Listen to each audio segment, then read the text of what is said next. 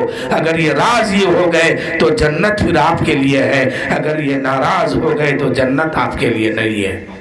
اب جس کی ماں ناراض ہے وہ سمجھے کہ وہ کیا کرے گا۔ اگر جنت میں جانا ہے تو پھر میں نے جو کہا وہ کرنا ہی پڑے گا، اور اگر جنت میں نہیں جانا ہے تو پھر جو چاہے کیجئے۔ آج اکثر شادی کے بعد ایک گھر کا ماحول بنتا ہے کہ جو ماں اپنے بیٹے کو اپنے کلیجے کے ٹکڑے سمجھ کے پال رہی تھی، محبت کے ساتھ پرورش کی ہے، جو ماں خود تو بیمار رہ کر کے اپنے بچے کی پرورش کی ہے، اس ماں کو گھر کا کچرا سمجھا جاتا ہے۔ اکثر ہر 5 گھر کے بعد ایک گھر ایسا ہے، لیکن یہ نہیں جانتا ہے کہ جس کو وہ کچرا سمجھا ہے وہی تو اس کی حقیقت ہے، وہی تو اس کے لیے جنت ہے، وہی تو اس کے لیے سکون ہے۔ اے میرے دوستو، آج جو پریشانی آتی ہے وہ کیوں آتی ہے جانتے ہیں؟ ماں باپ کو ناراض کرنے سے پریشانی آتی ہے، ماں باپ کو تکلیف دینے سے بیماریاں آتی ہے۔ آج پریشان مسلمان کیوں زیادہ ہے؟ وجہ یہی ہے کہ ماں باپ کی عزت نہیں کرتے ہیں، ماں باپ کو تکلیف پہنچاتے ہیں۔ ادھر شادی ہوئی، ادھر نہ ماں کو سمجھتا ہے نہ باپ کو سمجھتا ہے، یہ دونوں جو ہے میاں بیوی عائش کرتا ہے، ماں باپ کو تکلیف دیتا ہے۔ جس گھر میں ماں باپ ناراض ہوتے ہیں اس گھر میں تکلیف آتی ہے، بیماری آتی ہے، پریشانی آتی ہے۔ ماں باپ کو ناراض کرنا یہ سب سے بڑا گناہ ہے۔ اور جو انسان اپنی ماں کی خدمت کرتا ہے، باپ کی خدمت کرتا ہے، اگر اس کے عمر کم ہے تو اللہ تعالیٰ ماں باپ کی خدمت کے صدقے میں اس کی عمر میں برکت عطا فرما دیتا ہے۔ کیا سمجھے؟ اگر ابھی 3 سال دنیا میں رہے گا، اتنی ہی عمر اس کی بچی ہے۔ ماں باپ کو اگر راضی کر لیا تو اس کے صدقے میں اللہ تعالیٰ 30 سال بڑھا دیتا ہے۔ یہ ماں کی عظمت ہے۔ تو بہرحال شادی کے بارے میں بیان کر رہا تھا کہ ایک بہو کا یہ کردار نہیں ہونا چاہیے، یہ اخلاق نہیں ہونی چاہیے، یہ جو ہے بات سامنے نہیں آنی چاہیے۔ جیسے وہ اس کی ماں ہے ویسے اس کی بھی ماں ہے، دونوں ماں ہے، ماں کو ماں سمجھیے۔ اب بات رہی شادی کی، تو شادی جو ہے سنت ہے، سنت کے طریقے پر کیجئے۔ سنت کیا ہے اس پر عمل کیجئے۔ زیادہ بارات لے جانا کوئی ضروری نہیں ہے، زیادہ ولیمہ کرنا کوئی ضروری نہیں ہے۔ ولیمہ ایک سنت، ایک مستحب ایک چیز ہے، یہ سنت کے طور پر آتا ہے۔ ولیمہ کیجئے، شادی کیجئے، نکاح کیجئے۔ نکاح میں کیا باتیں ضروری ہے؟ 2 گواہ ہے، ایک ایجاب قبول ہے، خطبہ ہے۔ اس کے بعد جو چھوارا ہے، یہ مٹھائی ہے، یہ سب کیا ہے؟ مستحب ہے۔ خطبہ مستحب ہے، کلمہ شریف پڑھا دیتے ہیں، لیکن 2-3 چیزیں اس میں ضروری ہے۔ 2 گواہ، ایجاب قبول اور ایک خطبہ۔ اس لیے اتنا کام کریں گے، سنت ادا ہو گئی، فرض بھی ادا ہو گیا، واجب بھی ادا ہو گئے، نکاح بھی ہو گیا۔ تو اسلام کے طریقے پر نکاح کیجئے۔ لیکن آج کیا ہوتا ہے، لوگ جو ہے اسلام کو پیچھے چھوڑ کے ناجائز کاموں کو شادی کے طور پر، شادی کے موقع میں اور بھی کرتا ہے۔ جو رحمت ملنے والی تھی، جو برکت ملنے والی تھی، وہ ختم ہو گئی، چھوٹ گیا۔ شادی ایک رحمت ہے، ایک برکت والی چیز ہے، لیکن جو ہی آج کے دور میں شادی کر کے آتے ہیں پریشانی شروع ہوتی ہے۔ وجہ کیا ہے کہ سنت کے مطابق شادی نہیں کیے ہیں، سنت کے طور و طریقے پر شادی نہیں کیے ہیں۔ اس لیے میرے بھائیوں میں کہتا ہوں، اپنے براتیوں میں نمازیوں کو لے جاؤ، متقیوں کو لے جاؤ، پرہیزگاروں کو لے جاؤ، اچھے اخلاق کے لوگوں کو لے جاؤ، اچھے محبت کرنے والے لوگوں کو لے کے جاؤ۔ جب قاضی خواہ نکاح پڑھائے گا، یہ لوگ آمین کہیں گے، اللہ دعا قبول فرمائے گا، آپ کی تقدیر میں 4 چاند لگ جائے گی۔ اور آقا کریم صلی اللہ علیہ وآلہ وسلم ارشاد فرماتے ہیں، النکاح من سنتی فمن رغب عن سنتی فلیس منی۔